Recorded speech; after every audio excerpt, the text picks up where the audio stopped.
ছাগলটার দাম কত? ও দাদা, দাদা ছাগলটার দাম কত?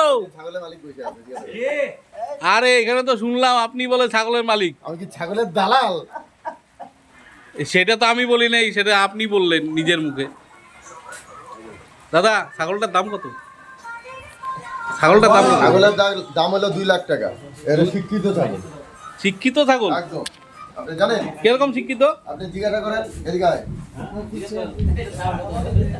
তোর আর আমার মধ্যে বকরিকে কই চিল্লা না চিল্লালে কমে এ তোর আর আমার মধ্যে বকরিকে চিল্লা চিল্লায় না।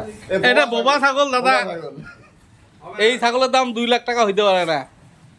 আপনি ঠিক করে কোন ছাগলের দাম কত? ওইটা খয়েরি কালারটার দাম কত? ওটা ছোটবেলায় দাম রাষ্ট্র থেকে আলাদা বা গেড়ে গেছিল। এই সব বোবা ছাগল নিয়ে আপনি বইয়া আছেন আর দাম কম 2 লাখ। হ্যাঁ, বোবা ছাগল অনেক কিছু দেখে কিছু বলতে পারবে না।